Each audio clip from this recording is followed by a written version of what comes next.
Hello, and welcome to the Handicapable Black Woman Throne Room. My view of humanity is a whole new tea. So, if you listen to the previous episode, then I'm probably going to be talking about this story on and off throughout my YouTube journey because this really showed me how I wasted 7 years of my life and also how I learned a lot from it because I learned who not to date, who not to tolerate, who to discriminate from when it comes to love, because my heart, it shouldn't be broken, as especially as long as I show love and compassion and care to somebody. It doesn't deserve to be beat up more than a piñata, and that keeps happening to me. Men just feel like since I'm nice and compassionate and also driven to the point where I'm always going to figure out how I can either get to the next school or save money for a certain like item and stuff. Because oh my gosh, I I just remembered another situation where I remember I busted my tush off in saving up money and everything for a certain goal. But then Mr. No Heart, the same guy that I've been talking about, at the end of the day, kept trying to make me feel guilty so that I would give him the money so he can do something for his daughters.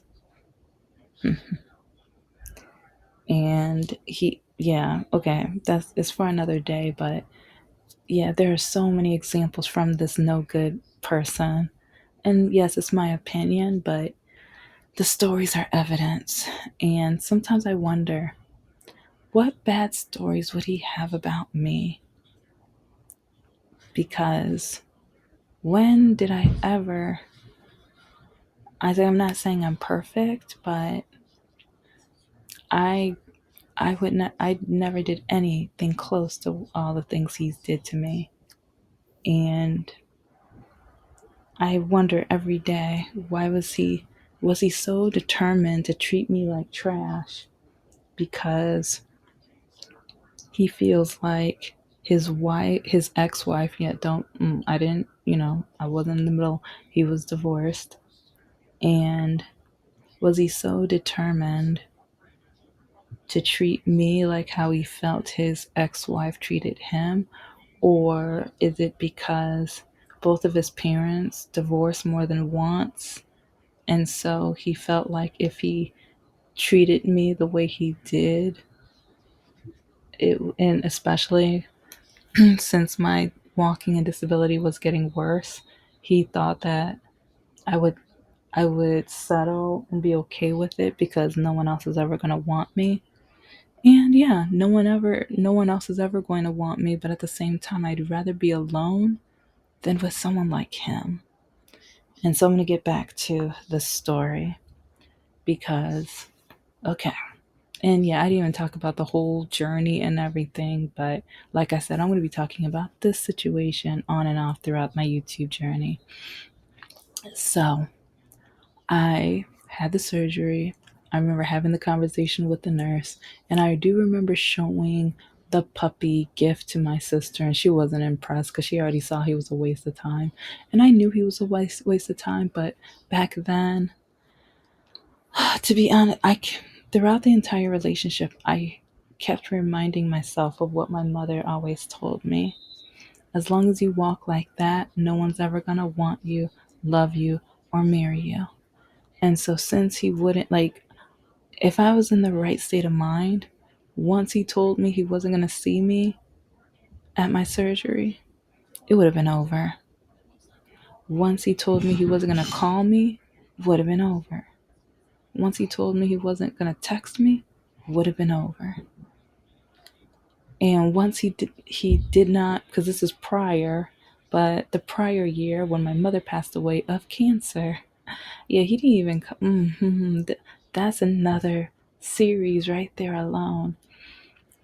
because this is the same man where I'm working 2 or 3 jobs in pain. My legs are giving out. I'm limping in just in dear pain while my mom is going through cancer, fighting cancer. So it's like I'm working the 3 jobs and I'm cleaning up around the house. I'm trying to do as much as I can. But yeah, my mom and I, we never had a good relationship. I will admit that. I will never say otherwise because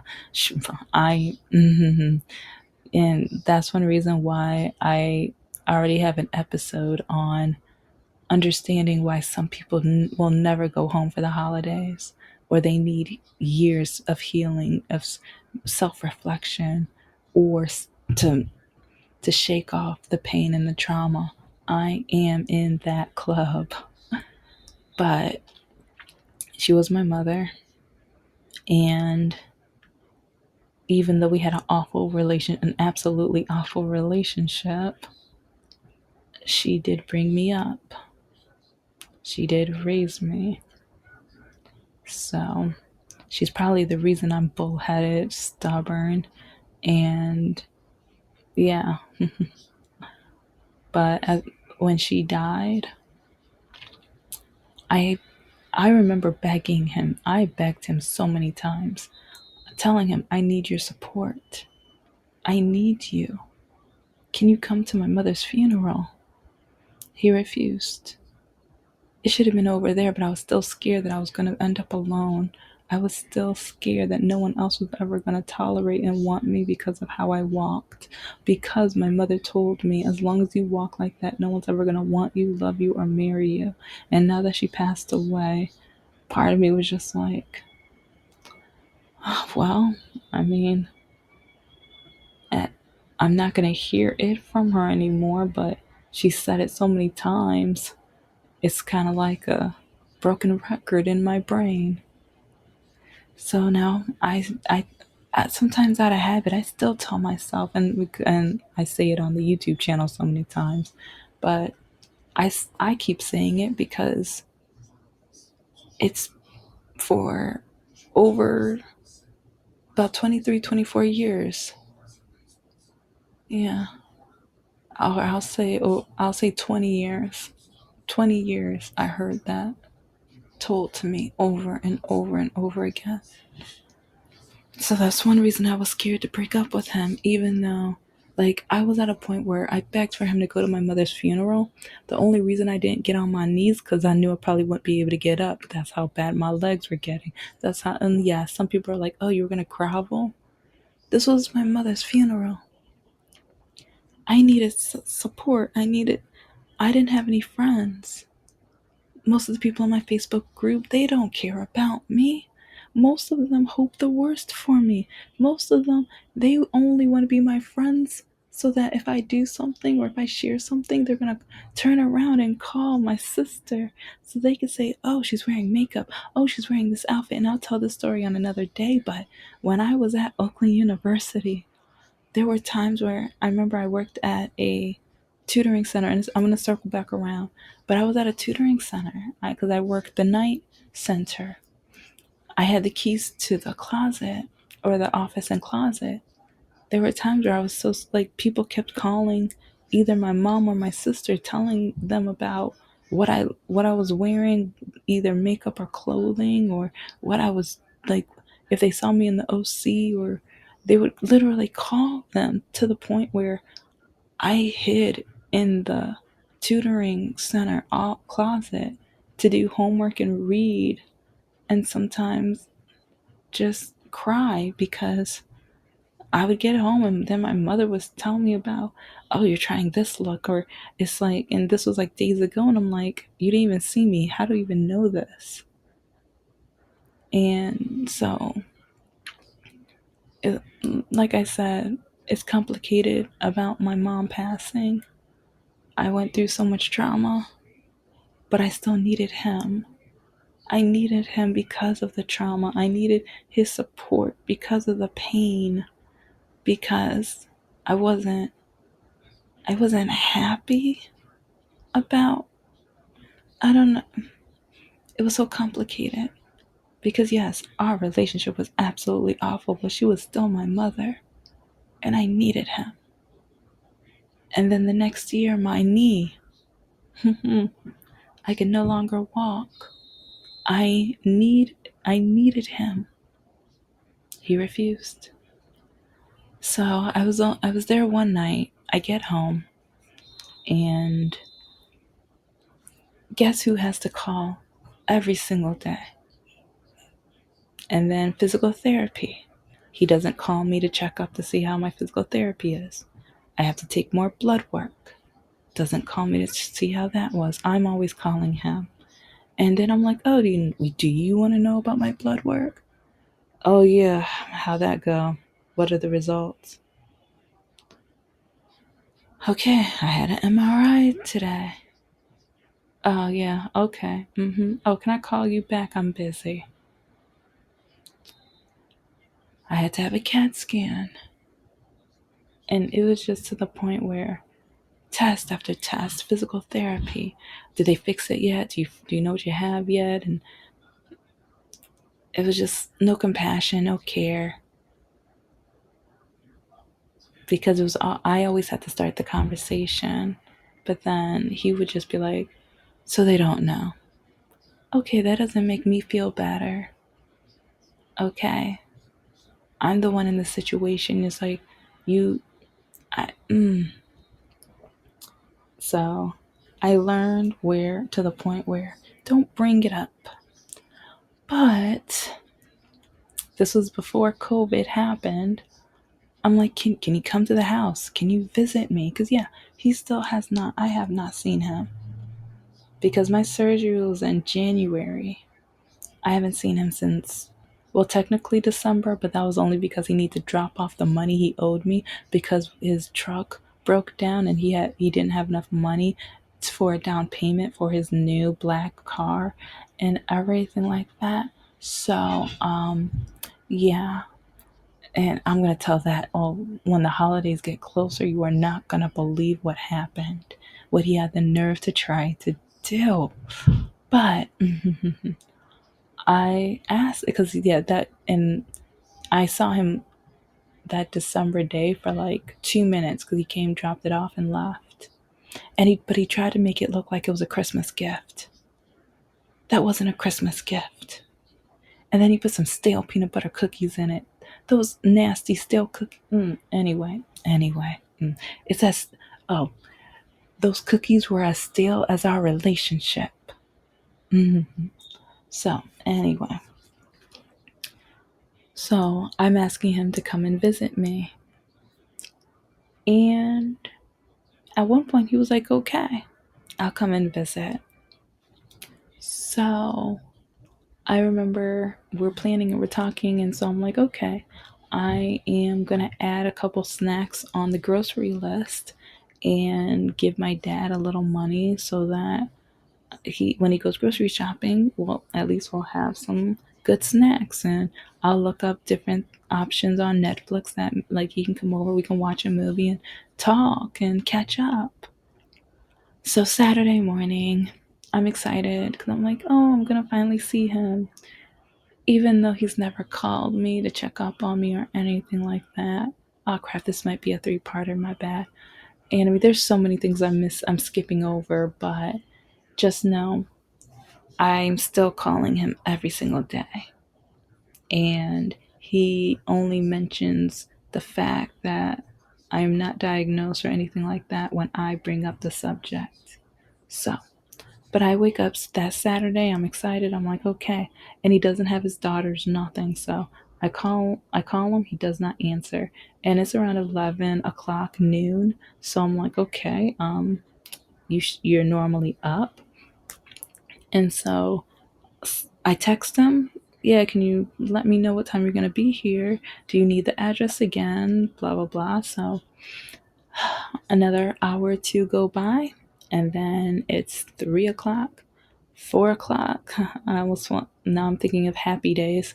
Yeah, I'm not going to sing that song. Anyway, I I'm on my laptop starting to write the updated, or now it's updated version of my novel. But this is when I start breaking down my novel and I'm thinking of other ideas to take some of the characters or whatever. But anyway, I'm being creative to cheer myself up because, and I love writing. But anyways, long, I was trying to get my mind off of the fact that he wasn't answering his phone. And so he forgot. I'm smarter than the average bear. Even his sister and his mom both said in this like different situations, different conversations, be careful around her. She's smart. She will catch you. Be careful. They were right. Because how many of you guys ever play video games on that system called Steam? Because Steam is for the PC Master Racers. And my ex got me on. I said I have a login and everything. And I haven't played in a while because I'm trying to focus on getting my businesses together or whatever. But I have played once or twice during COVID and everything like that. And I something told me because he plays video games all of the time. So something told me, let's get on. Let's see. I get on. I see him on. I see him playing a video game, and I'm terrible with names. I'm picturing the video game and like these people are playing like soccer with cars, and you can play basketball and hockey with cars. As I forgot the name of it, but he played this game so often, and he was playing that. And I know it was him because he didn't have his daughters that weekend. And so I decide, okay, I'm gonna turn on some Netflix movies. I'm gonna continue working on my novel because you know what? I'm not gonna let him stop me in my goals. And so, but I'm leaving the Steam up so I can see exactly what he's doing. And so, 3 o'clock, 5 o'clock, 7 o'clock, 8, 9, 10, 11 o'clock. He's switching games and going on and off games and everything. He does not text me or call me one time. But it's like he has his cell phone on his desk right next to his mouse pad on the right of the computer. That's where he always keeps it. Sometimes on the left if he's doing more of an active game or whatever, but normally it's on the right where the mouse pad is. Yeah, I know this. I know this boy. I know this man.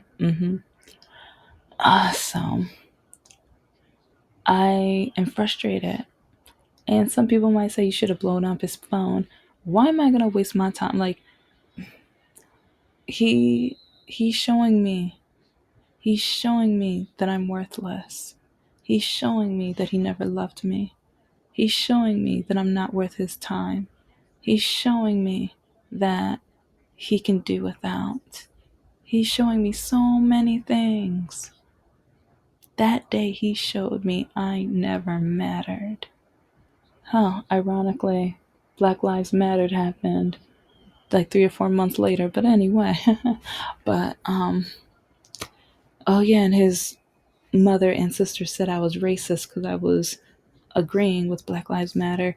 And this is because when I told her the police story of when a police officer pulled me over because of my college graduation tassel and then put me out the car, emptied out my purse, and fondled me, she said, well, the cop probably just thought you were beautiful. Yeah, over a college tassel, but she blew me off saying the cop's not racist. You can't blame him on that. Yeah. So, but yeah, his family didn't think much of me. They didn't care about me. His own sister told me he's probably cheating on you. And I mean, she on 3 different occasions. One time she said he is cheating on you. Another time he's probably cheating on you. And then she told me about the woman in California he always calls. And yeah, I'm at the house when she calls, and he talks to her for hours. And yeah, some people say, oh, that's because she's in California. No, no. He sits back and talks to her for hours. and the enjoy, like, that's the woman he, like, in my opinion, that's the woman he always wanted. He settled with me. He never wanted me. He wants the woman in California. And he is disdained with me, or he can't stand me. And he makes sure I know that he's only with me because I will I will always try to make sure everything's in order. I'm the type of woman who will work 2 or 3 jobs to make sure everything is paid. That's why. Those are the only like, and because I have a large chest. Those are the only reasons. Because when it comes to money, I will make sure everything's paid in full, as like credit scores in check and everything. And I will work 2 or 3 jobs to make it done. But I can't have a really good job. I can't have an impressive job. That's when he gets mad. So, yeah, that's kind of a complicated. And that's one reason I said I'm probably going to be talking about this story on and off for a while. But with the calling, because yes, like, it's really funny. It's like, oh, he gets so excited when she calls, and he'll call her, but he won't call me. Dated me for so many years, and I'm the reason why his children were fed on so many occasions. I'm the reason his daughters were fed. I'm the reason why he had enough gas money to go to work. I'm the reason why his daughters were able to get through with, or be able to afford so many different things. I'm the reason why the one year where he couldn't afford to go camping, but then I was like, fine, use one of my credit cards. I'll sign you up as a guest or whatever. And then when you get back, take you off. He didn't allow that. He said I had to go too. But he only wanted me to go too so that it would look good for his other family members. It was fake. It was just a facade. He didn't care about me. He didn't care about me. But he knew that no one else wanted me. So he knew that he kind of had me trapped because no one else was ever going to want me. So it's, I'm, it's frustrating because it's so complicated, because it's so crazy how I was brought up to be as amazing as, like, even though my parents didn't think I was amazing, they didn't think much of me or whatever, they still brought me up to be as amazing as I can be, so I was as amazing as I wanted to be. It's like, yes, I disappointed them, but when I meet, other than the bigots and the racists, like his family, in my opinion, parents love me. Non-bigoted parents love me. The non-racist parents adore me. It's like, I'm still friends on Facebook with 2 of them, and one of them's still like, well, he has a cousin. And I remember I was like, oh, family reunions would be really uncomfortable, because I'm like, yeah, it's like that would be a little too country, a little too down south. No, that little too stereotypical south for me.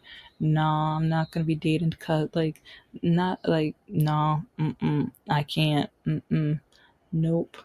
And it's funny how many times that's happened, because with even Mr. Lockakey, do you know 2 of his cousins have written me on dating sites or apps or whatever? And when I tell them, I'm like, I've dated Michael Lockakey. One of them's like, oh, I know. And he's like, and you're better than his wife. And it was like, that no good, blah, blah, blah. Like, when he went off on his, oh, it felt good too, because Mr. Lockakey's wife is the one that kept calling me the N word when I was only trying to get the money back that he owed me. But he told me in order for me to get my money back, I had to get back with him and sleep with him. And if I didn't make up my mind within 2 weeks, he was going to double the parameters. But then he found her online, his middle school sweetheart. And so I'm still trying to get my money back. I didn't know about her. But next thing I know, he told her all of these lies, that, oh, he never got to meet my parents. Yeah, he never got to meet my parents, but that's the half truth. he didn't get to meet my parents because he said when he came over to this house, he wanted it to be in the wintertime so he would be able to wear a big jacket so he could steal from my parents. That's why he's never met my parents. But he only told her that. So, yeah, this is the dating pool, like with my walking and everything. A lot of men wanted nothing to do with me because a lot of men said they would be embarrassed if they walked around with a woman like me with my disability. And then a lot of men, especially black men, wanted nothing to do with me because they said if you're going to grad school, you don't I don't want anything to do with you because what kind of man was a smart woman? And or when I said I want to be an author or a business owner, again, like a lot of men, but especially a lot of black men, I don't want no woman running her own thing. No, you're supposed to take care of me. You're supposed to take care of our kids. That's what your job is. That's your responsibility. I'm the head of this house, blah, blah, blah. Okay, since you're the head of your house, I'll let you lead your house because I'm going to another house. Okay, okay. And then they get mad at me. So, yeah, one of them wanted to nickname me Mariah Carey because he was like, oh, you a mixed girl wannabe. And I'm like, all right. But yeah, he's on his second divorce now. So yeah, I'm petty. I'm enjoying that. It's like I feel bad for her because, or for both ladies, but especially the second wife.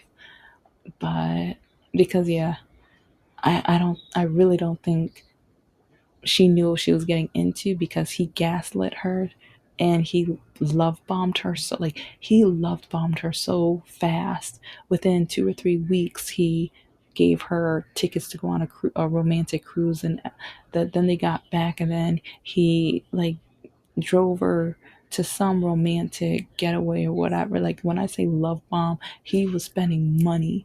And then, but once it was over, once they got married, he put that ring on it. It was over. You know. But anyways, back to Mr. No Heart. Yeah, I have stories for days. When it came around 10:30 or 11 o'clock p.m., I get a text message from him. But I have been seeing him play like Fortnite and the one with the cars with the soccer. I'll look it up. I forgot the name of it. All night, all afternoon and night, I saw him playing it. But then he tells me, oh, I've been busy all day. I didn't even look at my phone. I just don't know. But now it's way too late. I can't see you. Yeah. Okay. And so I'm like, okay, so when's another weekend where you can see me? And he dragged it along until COVID. Dragged it along until COVID. And then, well, now I can't see you. I can't see you because COVID. What about a virtual? Why can't we virtual call? Couldn't do that either. Couldn't do that either. He showed me I was worthless.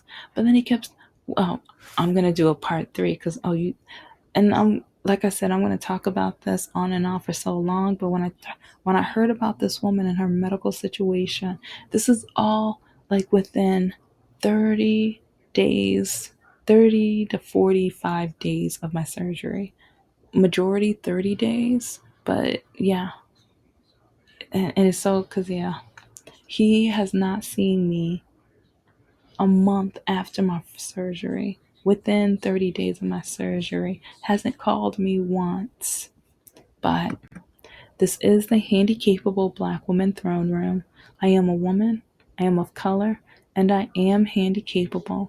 But most importantly, I am human, and you're human too.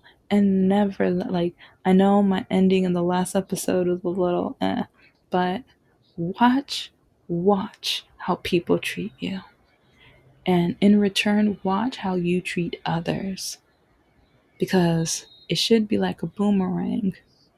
Because if you treat people like they're all like, yeah, let's just say I know some people who they treat others all like absolutely horrid, but then they're shocked. They're shocked when it comes back to them, kind of like karma. So be good to others, and they will be good to you. And if they're not, that means you need to stop playing boomerang with that person. You need to step aside and leave. Goodbye.